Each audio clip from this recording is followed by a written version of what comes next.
सद्गुरूंचे पुण्यस्मरण, सद्गुरु नाम संकीर्तन,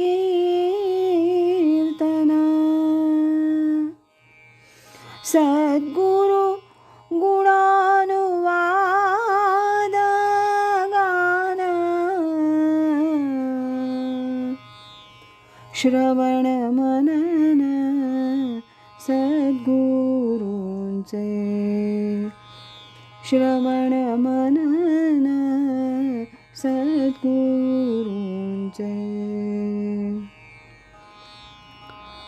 आज ऐकूया स्वामी स्वरूपानंद एक अलौकिक राजयोगी या ग्रंथातील प्रकरण 8 स्वरूपानंद दर्शन. यामध्ये मुंबईचे ॲडव्होकेट R.V. जोशी यांनी लिहिलेली आठवण सूर्यप्रकाशाच्या तेजात याचा भाग 2. 1970 साली मे महिन्यात आम्ही नेहमीप्रमाणे पावसला गेलो. गेले 2-3 वर्ष आम्ही जेव्हा जेव्हा पावस होऊन परत मुंबईला येत असू त्यावेळी आंब्यांचा सीझन असल्यानं आंबे खरेदी करत असू. आता मुबलक प्रमाणात जिथं आंबा पिकतो त्याच भागातून येत असल्यानं साहजिकच आंबे खरेदी मोठ्या प्रमाणावर होत असे. हे सर्व ओझं घेऊन पावस मुंबई प्रवास करणं आम्हाला आता त्रासदायक वाटू लागलं. त्यामुळं यावेळी मी मुंबईहून निघतानाच बजावलं की पावसला गेल्यावर एकही आंबा खरेदी करायचा नाही. आपल्या मुंबईत पुष्कळ आंबे मिळतात, तिथंच घेऊ. पावसला निघण्यापूर्वी हे मी फक्त बायकोलाच सांगितलं होतं. मे महिन्यात कोर्टाला सुट्टी असल्यानं आम्ही दरवर्षी याच वेळेला पावसला जात असू. तसं याही वेळी दर्शनासाठी जाण्यास निघालो. यथावकाश पावसला पोहोचलो, दर्शन घेतलं आणि आता परत मुंबईस जाण्यास निघणार तेवढ्यात स्वामीजी ज्या देसायांच्या घरात राहत होते त्यांच्यापैकी एक जण आमच्याजवळ आला आणि मला म्हणाला की स्वामीजींनी तुम्हाला हे डझनभर आंबे देण्यास सांगितलेत. अजून एक थक्क करणारा प्रसंग, असा प्रसंग की मला हे समजूच शकलं नाही की मी जी गोष्ट अजिबात मुंबईला नेणार नाही असं ठरवलं होतं, नेमकी तीच गोष्ट मला स्वामींनी नेण्यास का सांगितली असेल. याचा अर्थ मी लावला तो असा, काही भौतिक शक्ती स्वामींपर्यंत पोहोचल्या आणि त्यानुसार स्वामींनी या कृतीतून मला असं दाखवून दिलं की मुंबईत आंबे मिळत असले म्हणून इथून खूप आंबे नेऊ नका, पण स्थान महात्म्य म्हणून काही थोडे आंबे तुम्ही इथून जरूर न्यावे. आता आणखी एक प्रसंग. डिसेंबर 1970 मी 4 चाकी गाडी विकत घेतली आणि ती घेऊन रत्नागिरीला जावं असं मी ठरवलं. एका ठराविक दिवशी आम्ही जाण्यास निघालो. पहिला मुक्काम आम्ही आमच्या जन्मगावी म्हणजे पेण इथं केला. माझा हा पहिलाच गाडी चालवण्याचा अनुभव असल्याने गाडीतील सर्व गोष्टी म्हणजे गाडीत असलेली आवश्यक आयुधं किंवा अन्य सर्व गोष्टी रत्नागिरीला जाण्याच्या आदल्या दिवशीच मी माझ्या पेणमधल्या घरी ठेवून दिली.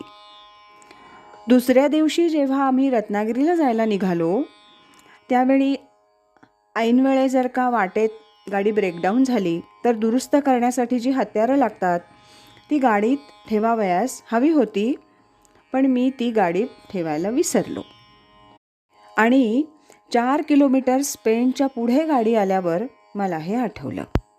आता पुन्हा कुठे परत जायचं, तेव्हा असंच पुढं जाऊया असं आम्ही ठरवलं. दैवयोगानं आमचा खूपसा प्रवास व्यवस्थित झाला. कुठेही गाडीमुळं त्रास झाला नाही. एकच प्रसंग घडला, तो चिपळूणच्या पुलावर. मी गाडी भरधाव चालवतो हे मला मान्य आहे, पण त्यात वेडेवाकडेपणा किंवा निष्काळजीपणा अजिबात नसतो. त्याचं असं झालं, आमची गाडी जेव्हा त्या पुलावर आली तेव्हा मला असं दिसलं की 2 सायकलस्वार आपापसात गप्पा मारत सायकल चालवत आहेत.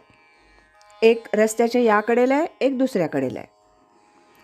पण गाडीला पुढे जाण्यासाठी पुरेसं अंतर नव्हतं, म्हणून मी हॉर्न दिला. त्यामुळं काय झालं की उजव्या बाजूला जो सायकलस्वार होता त्याला असं वाटलं की आपण चुकीच्या बाजूला आहोत, आपण डाव्या बाजूला जायला पाहिजे, म्हणून तो तसं जायला लागला. तो डाव्या बाजूला जातोय तेवढ्यात त्याच्या आपण पुढे जाऊया असं वाटून मी पण गाडी उजव्या बाजूस घेतली.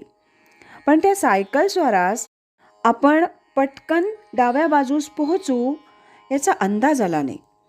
त्याला वाटलं आपण नाही पोचलो तर काय, म्हणून त्यांनी डाव्या बाजूस सायकल नेण्याचा निर्णय बदलला आणि तो परत उजव्या बाजूकडेच यायला लागला. हे सर्व इतक्या कमी सेकंदात होत होतं की मी पण गाडी पुढे काढत होतो, पण मी पटकन गाडीचा वेग वाढवला आणि गाडी उजव्या बाजूनं कशी बशी पुढे काढली. ती इतकी कडेला गेली होती की पुलाच्या कठड्याला माझी गाडी घासली, पण तो सायकलस्वार वाचला. या सर्व प्रसंगात मला एक गोष्ट पटकन जाणवून गेली की माझ्यावरील स्वामी कृपेनं हे संकट टळलं. असो. मुंबईचे ॲडव्होकेट R.V. जोशी यांनी लिहिलेल्या आठवणीचा हा होता भाग 2. उद्याच्या भागात आपण याचा भाग 3 ऐकणार आहोत.